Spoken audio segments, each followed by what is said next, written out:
I want to share my horrific experience with you because, since this happened to me as a child, I've learned that this has happened to thousands of other people across the world. I'm referring to the terrifying experience that medical personnel call sleep paralysis. Let me start by telling you, before the night in question, I wasn't religious. In fact, up to this night, I'd never stepped foot inside a church, but lucky for me, I did know one prayer that I was told at school, a prayer that I'd need more than anything. It's also important to tell you, I wasn't a believer of the paranormal either. Like most, I enjoyed watching shows on TV, but that's as far as my beliefs extended. I remember that I had trouble sleeping, so my mind was tired and my body exhausted. After a few weeks of intense insomnia, I'd finally fallen asleep. How do I know I'd fallen asleep, you might ask? That's easy, because it was 3:14 AM and I had just woken up. I was awoken by the sound of a thud coming from somewhere in my room. I leaned over and turned my bedside lamp on. One of my dolls was on the floor. This was strange because I hadn't been playing with my dolls and the rest still sat on the shelf halfway up the wall. But after weeks of extreme insomnia, I was so tired that I turned off my lamp and rested my head back down on the pillow. Then, I heard my closet door. I couldn't move. It was like something was pinning me down. I couldn't scream. I was completely paralysed. My eyes drifted towards my closet to find the door open, and there was somebody inside.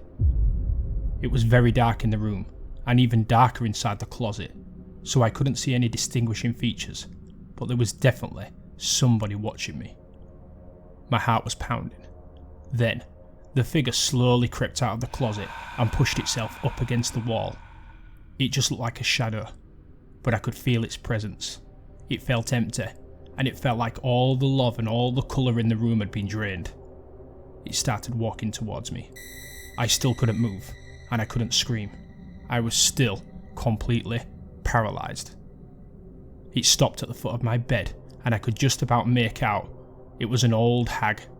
She was draped in many layers of old, moth-eaten clothes. She moved onto my bed. I was physically shaking with terror, but I couldn't move still. She slowly started to crawl up my bed. She sat on my chest. I couldn't breathe. And then, I felt her cold, dead hands wrap around my throat. I couldn't do anything but stare back into her cold, emotionless grey eyes. I started to pray, reciting the only prayer I knew inside my head, when the old hag leaned down and whispered into my ear, "I am God." My heart sunk. The old hag's grip tightened, and she began to choke me. I knew I was about to die at the hands of this entity, but I wasn't ready.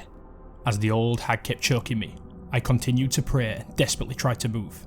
Suddenly, I felt the blood circulating back into my hands, and I was able to reach out and turn on my lamp. As the light flooded the room, the hag was gone. I had control of my body and immediately leapt out of the bed screaming. My mum and dad rushed into my room and I told them what had happened. My dad quickly searched my room, including the closet, but found no sign of an intruder and put it down to a simple nightmare. Something I did notice was my doll. It was still on the floor. If this was a nightmare, how do you explain the doll?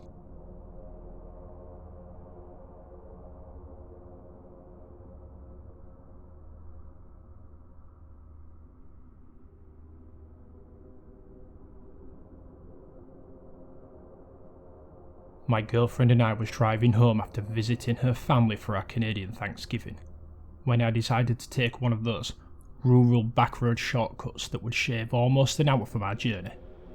It's important to note that it was very foggy this particular night, and visibility was extremely low. I couldn't have been doing more than 40 when, out of nowhere, I had to slam on my brakes. 50 feet ahead, there was somebody standing in the middle of the road. We could only see the top half because their bottom half was obscured by the fog. My girlfriend and I glanced at each other, then back to the figure.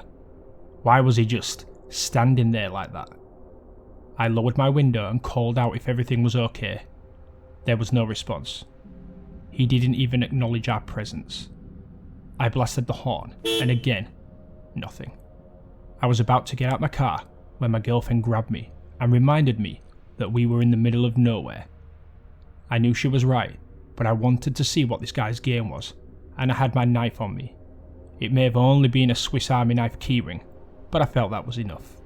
I got out of my car and started walking towards the figure 50 feet ahead. It was freezing, and you could see my breath as I exhaled. I called out, "What's up, man?" But nothing. He just stood there facing away, hiding inside a black hoodie. At this point, I heard a rustling sound coming from the tall crops beside the road. I turned to see two men hiding in the crops watching my every move. I'd had enough and bolted back to the car and floored it. I swerved around the creepy figure standing in the middle of the road. My girlfriend caught a glimpse as we passed. It was a mannequin. This was clearly a setup. Those two men were waiting for me to get out of the car and do God knows what to us. My girlfriend called the police and made a report.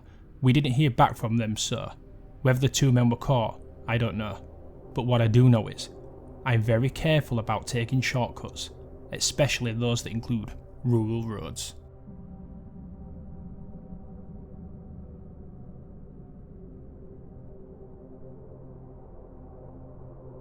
The following story took place a few years ago when I was 15 and still living with my parents. We moved into a new house in Connecticut to accommodate my mother's teaching job at a new school. Being a teenager, you could probably guess that I wasn't exactly happy about it. My parents had gotten a great deal on the house, which I later found out was because it had a reputation as a haunted house. Back in the 60s, a young girl had died during a failed exorcism. The priest had apparently been arrested for negligence, and he also died a few days after the exorcism. Although the story in the house did in fact check out, not being from a religious family, I didn't believe in exorcisms or demons, so although creepy, I too assumed the priest was just negligent. We'd been living there a couple of weeks when my parents had gone out for a work colleague's birthday. I'd spent most of the night playing video games and indulging in fast food before going to bed around midnight. I couldn't have been asleep for more than 20 minutes when I heard a door closing. I assumed it was my parents getting in. I called out from my bed, but they didn't respond. So I tried to go back to sleep. But then, I heard footsteps on the stairs. "Mum? Dad?" My door started to creak open. I went over to my now open door. There was nobody there. Then, I heard the front door open and close and my parents came in. This was the first time that I started to believe that the house was haunted and the stories may have actually been true. A couple of weeks later, I found myself moving some boxes in the basement. This place gave me the creeps, and according to the stories, the basement is the location of where the exorcism supposedly took place. As I was working, I noticed a couple of loose bricks behind the furnace. I moved them, and there was something behind. I reached in and found an old VHS tape wrapped in a sheet with religious text written on it. I didn't know what it said because it was in a different language. It took me a few days to watch it because I didn't have a VHS player. I managed to find one in town for $5, so I went home and I watched it. It was a recording of the exorcism. I've never seen anything like it. The young girl was screaming in different languages. The priest was holding a cross that suddenly burst into flames, burning his hands in the process. The girl was restrained to the bed, but she managed to break free and lunge at the camera before it shut off. I have no idea why the video was hidden, or why it wasn't used in evidence. This clearly showed a possession. There's no other words to describe what was on the tape.